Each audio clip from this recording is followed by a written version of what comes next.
کشمیریوں کا غم ہو، شام کے مسلمانوں کا غم ہو، فلسطین کے مسلمانوں کا درد ہو، برما کے مظلوم مسلمانوں کی داستانیں ہوں، عراق یمن کی بات ہو،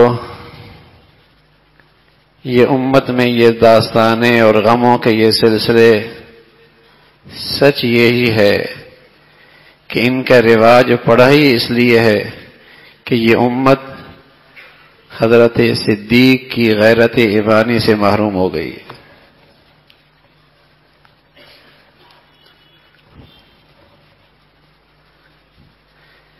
یہ امت اس وقت ایک نازک حالت میں تھی جب اللہ کے نبی صلی اللہ علیہ وسلم اس دنیا سے پردہ فرما گئے۔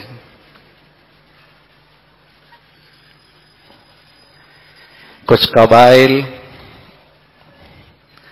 مرتد ہو گئے، کچھ نے زکوٰۃ کا انکار کر دیا۔ حضرت اسامہ رضی اللہ عنہ کا لشکر رسول کریم صلی اللہ علیہ وسلم کی زندگی ہی میں تیار تھا، آپ دنیا سے تشریف لے گئے۔ ادھر قبائل کے اندر ارتداد ہے، ایک نازک ترین وقت اہل ایمان پر، اہل اسلام پر، اسلام پر یہ وقت آیا، لیکن سبحان اللہ، ایمان، یقین، طاقت، اللہ کی ذات پہ بھروسہ، یہ وہ چیز ہے جو حضرت صدیق اکبر کی زندگی میں اللہ کے نبی کے بعد سب سے زیادہ حصہ حضرت صدیق کو ملا۔ اس لیے امت کا اس بات پر اتفاق ہے کہ اللہ کے نبی کے بعد دین اسلام کو تازگی پھر ملی ہے تو حضرت صدیق کی بدولت ملی۔ اور آپ کا ایک تاریخی جملہ ہے، آپ فرمایا کرتے تھے اَيَنْقُصُ الدِّينُ وَأَنَا حَيٌّ، دین مٹے اور صدیق زندہ رہے، ایسا نہیں ہو سکتا۔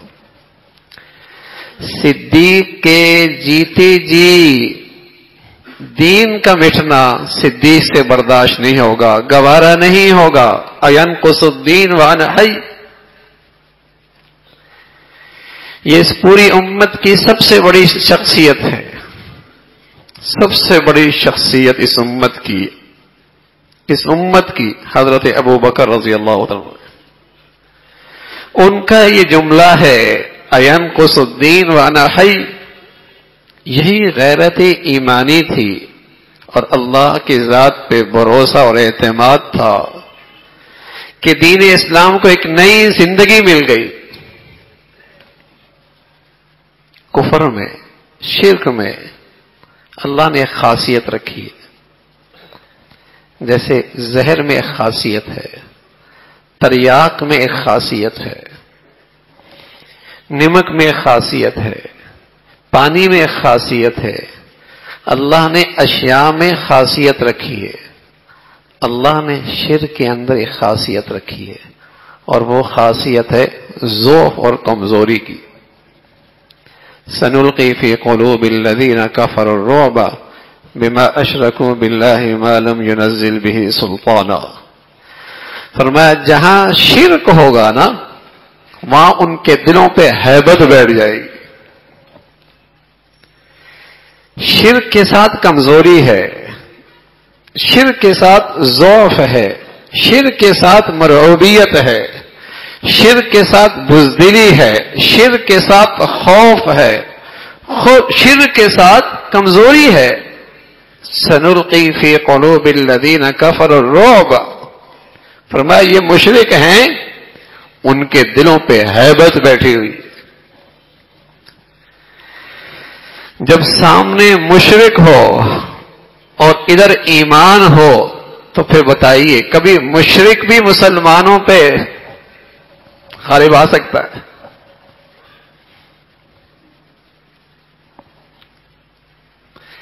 کبھی مشرک بھی مسلمانوں پہ غالب آ سکتا ہے؟ لیکن کمزوری کہاں آئے گی؟ وہاں شرک آیا، یہاں بھی تو توحید خالص نہ رہی، یہاں بھی وحدانیت پہ ایمان اور یقین نہ رہا، تبھی تو ہر طرف داستانیں ہیں غم کی، دکھ کی، مظلومیت کی۔ لیکن اس کے اسباب کیا ہیں؟ اگر ان کے اسباب پہ نظر نہ ہوئی میرے عزیزو تو یہ وقتی جہتی کے اظہار بھی ایک وقت آئے گا قصہ پارینہ بن جائیں گے، جیسے دیگر دنیا میں مظلوم مسلمانوں کے ساتھ ہو رہا۔ بھول گیا نا فلسطین کے مسلمان۔ اگر یہ محض مفادات کی غرض سے ہے، اگر اس کے پیش نظر صرف وقتی مفادات ہیں، تو ان چیزوں کو قصہ پارینہ بننے میں دیر نہیں لگتی۔ ایک وقت آئے گا جیسے دیگر دنیا کے مظلوم مسلمان پڑھیں، کوئی آواز اٹھانے والا نہیں، اس لیے کہ حکومتوں کو ان سے مفادات وابستہ نہیں ہے، بلکہ ان کے حق میں آواز اٹھائیں تو مفادات پہ زد پڑتی ہے۔ وہ بے یار و مددگار پڑے ہیں دنیا میں آج۔ اصل اسباب کیا ہے؟ اگر وہ اسباب میرے معاشرے میں، میرے ملک میں، ہماری مسلمان قوم میں وہ زندہ نہ ہوئے تو یہ آوازیں آہستہ آہستہ دبنے لگ جائیں گی۔ ورنہ مشرک جس کے بارے میں اللہ یہ کہہ رہے ان الذین اتخذوا العجل سینالهم غضب من ربهم وذلۃ فی الحیاۃ الدنیا، یہ جو بچھڑے کی عبادت کر رہے ان کے لیے تو اللہ نے غضب طے کر رکھا ہے، دنیا میں ذلت لکھ دی ہے، ان کے لیے غلبہ، ان کے لیے طاقت، ان کی کامیابی۔ یہ جو بچھڑے کی عبادت کر رہے ان پر تو اللہ کا غضب ہے، دنیا میں رسوائی اور ذلت ہے، لیکن اس کے بالمقابل خالص ایمان چاہیے، اس کے مقابل خالص ایمانی اخوت اور بھائی چارہ چاہیے۔ ایمان اسلام کی بنیاد پر باہمی اتفاق کی طاقت چاہیے۔ واطیعوا اللہ واطیعوا الرسول ولا تنازعوا وتفشلوا وتذهب ريحكم۔ جس طرح شرک کے اندر اللہ نے ضعف رکھا ہے، کمزوری رکھی ہے، جہاں توحید خالص نہیں ہوگی، جہاں اللہ کی وحدانیت میں صحت مند ایمان یقین نہیں ہوگا، وہاں بزدلی آ جائے گی، وہاں ضعف آ جائے گا، وہاں کمزوری آ جائے گی۔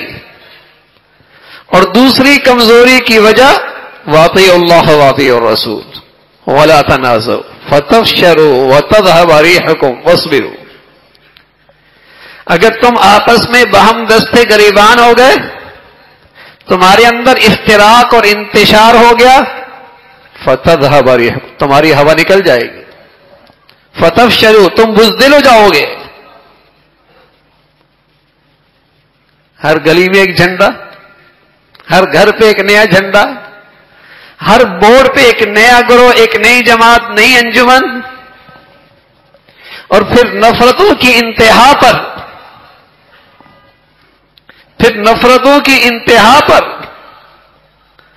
فتفشلوا وتذهب ريحكم۔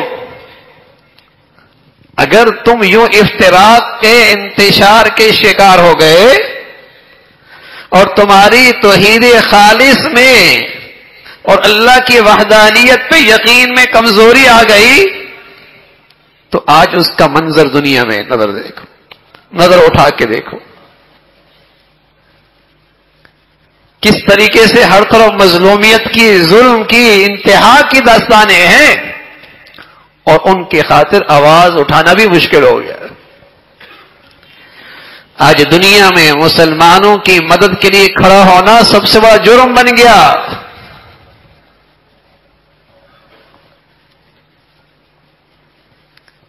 یہ حالات اس امت کو کیوں دیکھنے پڑ گئے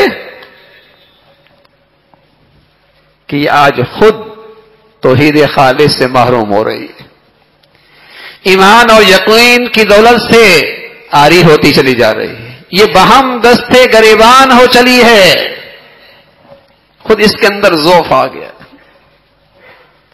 والذین کفروا بعضهم اولیاء بعض الا تفعلوه تکن فتنة فی الارض وفساد کبیر۔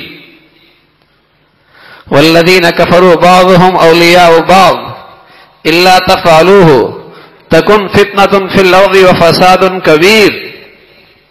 کفر، ہر ایک کافر دین اسلام کے لیے آپس میں ایک دوسرے کے مددگار ہیں۔ الکفر ملت واحدہ، اسلام دشمنی میں، ایمان دشمنی میں، سارا کفر ایک ہے۔ اللہ نے اہل ایمان سے کہا الا تفعلوا، اگر تم نے ایمان اسلام کی بنیاد پر ایک اکائی قائم نہ کی، اس بنیاد پر آپس کا اتفاق اور ایک نہ ہوئے تو پھر کیا ہوگا؟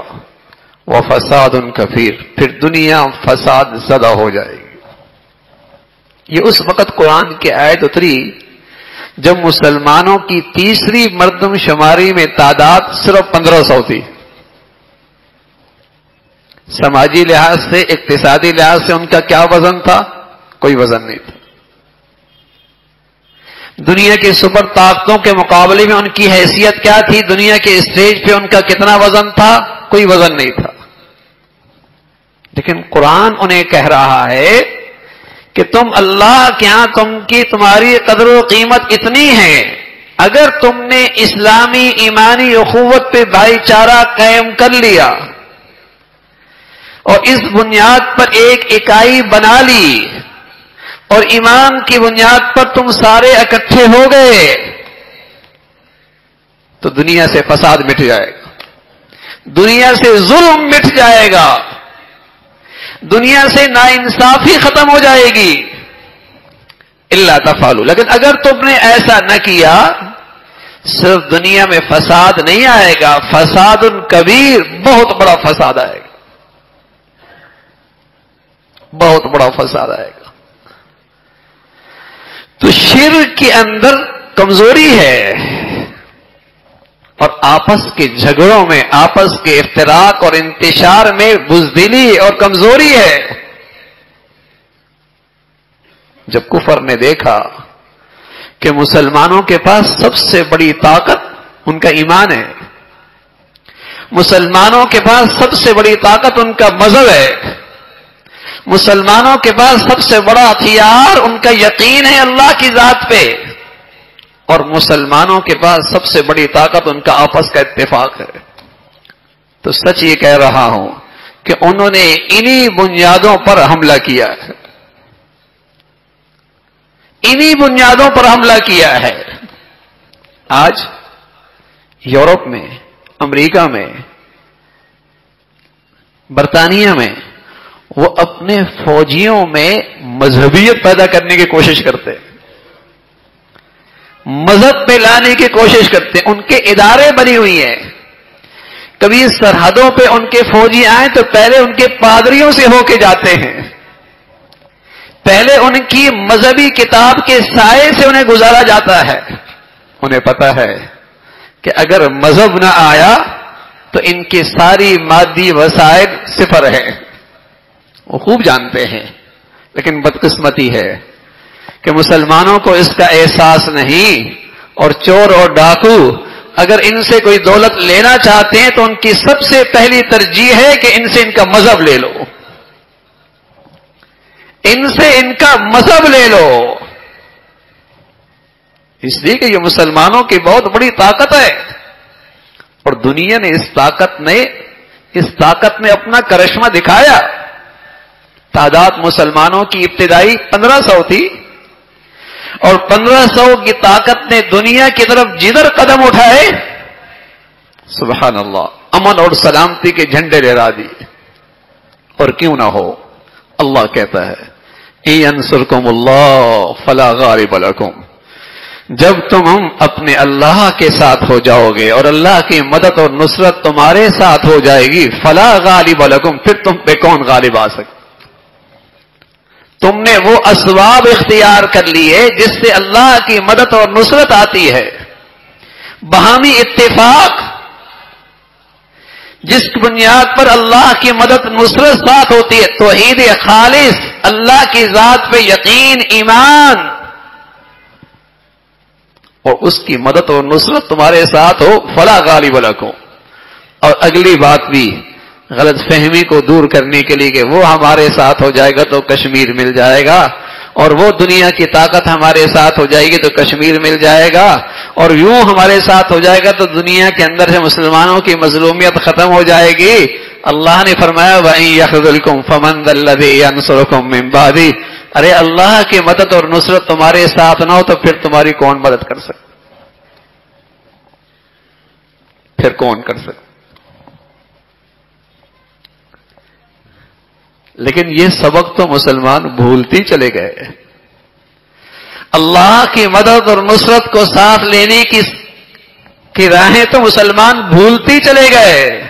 ینصرکم اللہ فلا غالب لکم، اللہ کی مدد اور نصرت تمہارے ساتھ ہو، فلا غالب لکم، کون ہے تم پہ غالب آنے والا؟ وَإِن يَخْذُلْكُمْ فَمَنْ ذَا الَّذِي يَنصُرُكُم مِّن بَعْدِهِ، اور اللہ کی مدد اور نصرت سے تم اگر محروم ہو گئے، تم نے اپنے اللہ ہی کو اپنے سے ناراض کر لیا، پھر تمہاری کون مدد کر سکتا ہے؟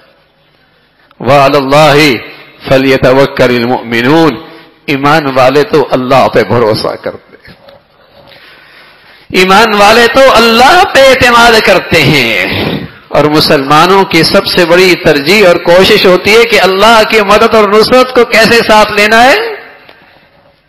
وَعَلَى اللَّهِ فَلْيَتَوَكَّلِ الْمُؤْمِنُونَ، جب خالص ایمان ہوگا، خالص توحید ہوگی اور مسلمانوں کا آپس کا اتفاق ہوگا تو میرے عزیزو، یہ جو ہم ظلم کی داستانیں ہر آئے دن سن رہے ہیں، ان سے نجات کا راستہ صرف یہی ہے، ان سے نجات کا راستہ صرف یہی ہے، ورنہ جو آج ہلکی پھلکی مظلوم مسلمانوں کے لیے جو آواز کہیں سے آ بھی رہی ہے، یہ بھی آہستہ آہستہ دنیا پرستی کے اندر جا کر دبتی ہی چلی جائے گی، یہ بھی آہستہ آہستہ خاموشی ہی ہوتی چلی جائے گی۔ اسلامی ایمانی اخوت کو زندہ کرنے کی ضرورت ہے، اور ان بنیادوں کو تر تازہ کرنے کی ضرورت ہے کہ دنیا کے کسی خطے میں مظلوم مسلمان، اسے امید ہو کہ دنیا کا میرا بھائی زندہ موجود ہے، میرے پشت پہ کھڑا ہے، میرے ساتھ کھڑا ہے، اس کی مدد اور نصرت میرے ساتھ ہے۔ یہ تبھی ہوگا جب ایمان اور یقین کی زندگی اسے بہار ملے گی، اسے تازگی ملے گی۔ اللہ رب العزت یقین اور ایمان والی زندگی ہم سبھی کو نصیب فرمائے۔ آخر دعوانا الحمدللہ رب العالمین۔